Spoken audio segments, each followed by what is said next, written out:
नमस्ते दोस्तों, स्वागत है आपका। आज हम बात करेंगे कि किस तरह से आप जिस भी पॉलिटिकल पार्टी को आप सपोर्ट करते हो उसकी जीत आपकी जीत बिल्कुल भी नहीं है। किसी पॉलिटिकल पार्टी की जीत केवल उस पॉलिटिकल पार्टी के लीडर्स की जीत है। वो मलाई खाएंगे।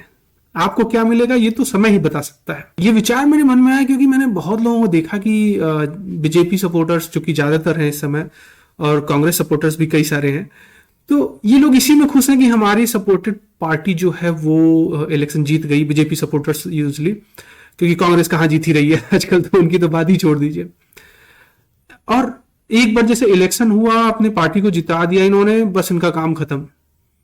और ये एक अजीब सा कल्चर भारतवर्ष में बन गया है, जहां पे कि हमें लगातार ये बताया जा रहा है कि भाई आपका काम बस इतना है कि वोट दे दो, वोट दे दिया, अब जाओ घर बैठो, अब कुछ बोलना मत। कांग्रेस हो चाहे बीजेपी हो चाहे कोई भी पॉलिटिकल पार्टी हो, local political party, regional political party, even प्रधान लेवल तक भी यही है कि इलेक्शन में वोट देने तक आपका काम है। उसके बाद ना आप क्वेश्चन पूछेंगे ना उसके बाद आप कुछ कर सकते हैं।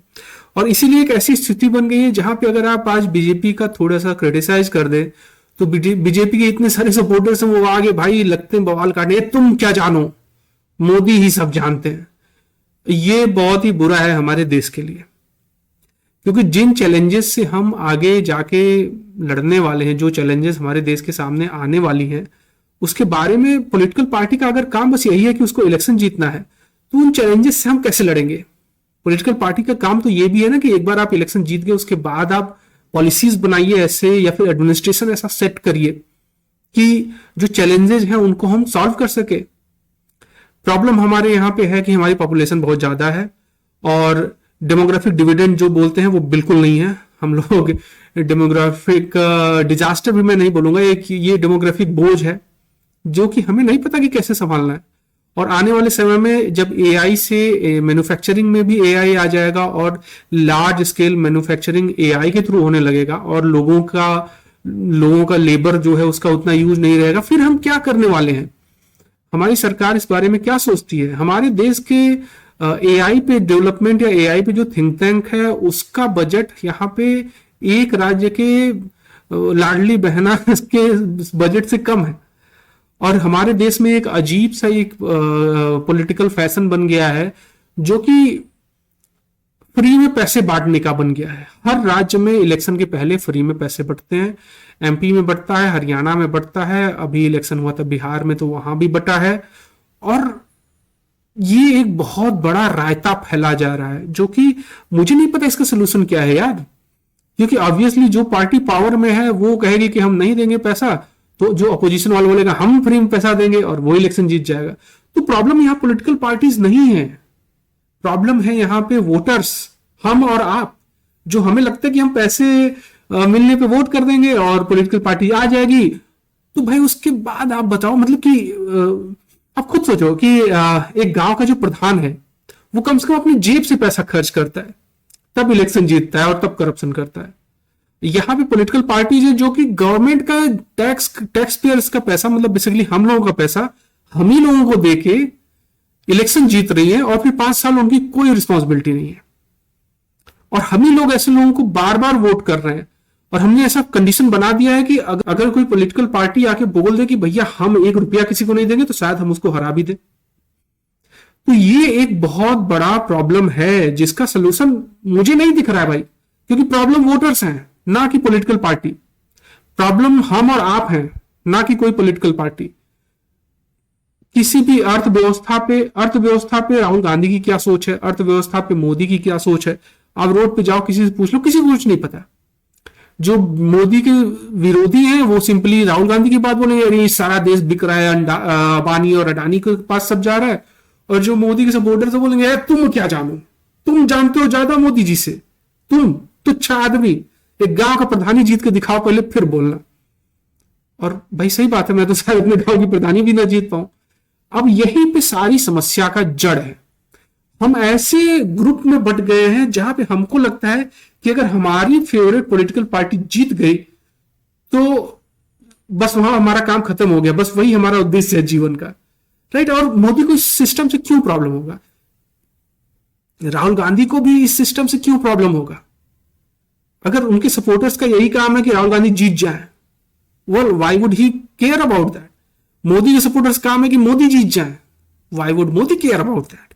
हाँ यार, तुम मेरे लिए लड़ो मरो, मुझे क्या फर्क पड़ता है, दैट्स गुड, मुझे कुछ करना भी नहीं पड़ रहा है, तुम्हारे पैसे तुम्ही को देके मैं तुम्हारी वोट ले रहा हूं और तुम यही बोल रहे हो कि मैं महान हूं, ग्रेट। इससे अच्छा सिस्टम कुछ हो सकता है भाई? देश हमारा बहुत ही बवालों में जा रहा है और मुझे लगता है कि यहाँ पे लोगों का इंटेलेक्चुअल लेवल गिरता ही जा रहा है, सोचने की क्षमता ही नहीं है। पहले चलो ये था कि पहले की जनरेशन में लोग पढ़े लिखे नहीं थे, अब तो पढ़े लिखे बकलोल लोग पड़े हुए हैं भारत में, और कोई सोल्यूशन नहीं है इस चीज का। करप्शन देखो यार, रोज ट्विटर पे आप खुरपेच करके एक हैंडल है, उसको फॉलो करिए। अभी एक आईआरएस ऑफिसर थी, 1.5 करोड़ का उसने घूस मांगा था एक केस में, बस मैं बस एक केस की बात करता हूं जिसमें वो पकड़ी गई, पता नहीं कितने किए होंगे उसने, भगवान जाने। 1.5 करोड़ घूस मांगा था उसने, पहली इंस्टॉलमेंट 70 लाख मिल रही थी, करप्शन एंटी करप्शन ब्यूरो ने पकड़ लिया उसको। सोचो 70 लाख 1 करोड़ ये एक बार में बन रहा है। और हमारे आप प्राइवेट में कितना कमा लोगे भाई, क्या कर लोगे? गवर्नमेंट इसके बारे में क्या कर रही है? कोई सोल्यूशन नहीं है। ठीक, जीएसटी कंप्लायंस में अगर ये सारे करप्शन हो रहे हैं तो आप क्यों नहीं ऑटोमेटेड कर देते? आप क्यों नहीं बोल देते कि भाई अगर आपका इतना लेवल का है आप इतना टैक्स दोगे, बात खत्म। आप उसको अननेसेसरी कॉम्प्लिकेटेड करोगे फिर ताकि उसमें पैसे बन सके। और ये सारा ये कंफ्यूजन बना हुआ है, इसको सुधारेगा कौन? कोई नहीं सुधार सकता, क्योंकि भाई इलेक्शन तो इस बात पर लड़ा जा रहा है कि आपके अकाउंट में पैसे कितने गए, करप्शन तो मुद्दा ही नहीं है। या फिर राहुल गांधी आते हैं बकलोलों की तरह बोल देते हैं कि चौकीदार चोर है तो ये हो रहा है। भाई जहां करप्शन नहीं वहां पे चिल्ला रहा है, भाई जहां पे करप्शन है वहां पे कुछ बोल ही नहीं रहा है। As a society, as a political setup, as a democracy, मुझे लगता है कि हमें अभी यह डिसाइड करने की जरूरत है कि आपका काम बस इतना नहीं है कि आपने अपने फेवरेट पॉलिटिकल पार्टी को जिता दिया, आपने अपने फेवरेट पॉलिटिकल लीडर को पीएम सीएम और प्रधान जो भी बना दिया। आपका काम है कि आप अकाउंटेबिलिटी तय करें और ये बात करें कि भाई ये जब करप्शन है तो क्यों है। यहां आईआईटी से लड़का निकलता है, 1 करोड़ का पैकेज मिल जाता है, लोग बोलते हैं अरे यार कितना पैकेज मिल गया, और वहां पे भाई एक आईआरएस ऑफिसर एक केस में 1.5 करोड़ का घूस ले रहा है। कोई कंपैरिजन है? कुछ नहीं है, कोई कंपैरिजन ही नहीं है। मतलब वो राजा की तरह जी रहे हैं और हम लोग इसी में लगे हुए हैं कि हम मोदी को जिता दें कि नहीं हम राहुल गांधी को जिता दें। तो सी कल्चरल इश्यूज भी हैं इशू, मैं उसको मना नहीं कर रहा हूं भाई, मैं किसी एंगल से नहीं बोल रहा हूं कि कांग्रेस बहुत अच्छी है और मोदी बहुत खराब है, या लेकिन प्रॉब्लम ये है कि जो मोदी है, इज मोदी इनफ, राइट? क्या ये जो काम हो रहा है क्या इतना काफी है हमारे लिए, हमारे भविष्य के लिए? मैं मानता हूं कि अभी आज के समय में तो कांग्रेस का कोई आइडियोलॉजी ही नहीं। क्या है? वो बोलते हैं हम आएंगे फ्री में पैसा देंगे, हम आएंगे तो उठपटांग काम करेंगे। Basically I have no idea, बस वो अडानी अडानी अंबानी करते रहते हैं। राहुल गांधी मतलब ओके ठीक है, अदानी अंबानी को ठीक है मानो देश से भगा दिया, उसके बाद क्या करोगे? मेरे लिए क्या, अडानी भाग जाएगा घर देश से तो मुझे क्या मिलेगा? मुझे नहीं पता है कांग्रेस मुझे क्या देगी। अगर फ्री में पैसे देने की बात करें तो वो तो बीजेपी वाले ऑलरेडी दे रहे हैं लोगों को, तो that's not an issue even. तो मैं ये नहीं बोल रहा हूँ कि कांग्रेस अच्छा है, मैं बोल रहा हूँ कि क्या बीजेपी की जो इकोनॉमिक आइडियाज हैं, जो पॉलिसीज हैं, आर दे इनफ फॉर अस?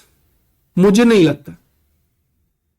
अगर कोई सोचता है कि भैया मैं गलत बोल रहा हूं, मैं कांग्रेस का चमचा हो गया हूं, तो भाई लगे बीजेपी की अभी की जो पॉलिसीज हैं they are not good enough, और उनको अच्छा होना पड़ेगा अगर हम चाहते हैं कि देश का भविष्य अच्छा हो। और इसके लिए हमें बीजेपी पे लगातार प्रश्न उठाने पड़ेंगे। लेकिन जैसे ही हम बीजेपी पे प्रश्न उठाते हैं, कुछ टुटपुजिए आ जाते हैं और उटपटांग चीजें बोलना शुरू करते हैं। यार देखो, आपको पैसे मिल रहे होंगे मोदी जी से डायरेक्ट, ज्यादातर लोग मेहनत से कमाते हैं, किसी पे कोई कृपा कोई नहीं कर रहा है, स्पेशली कोई पॉलिटिकल लीडर तो बिल्कुल नहीं कर रहा है, राइट? अरे वो बहुत ईमानदार है, भाई ईमानदार होना चाहिए, isn't it true? I mean ईमानदार तो होना ही चाहिए सबको, ये कोई मतलब ऐसा नहीं है कि स्पेशल चीज है। लेकिन वही है कि बार इतना नीचे गिर चुका है कि भाई अगर आप बेयर मिनिमम भी टच कर जाते तो आपको एक्सेप्शनल मान लिया जाता है।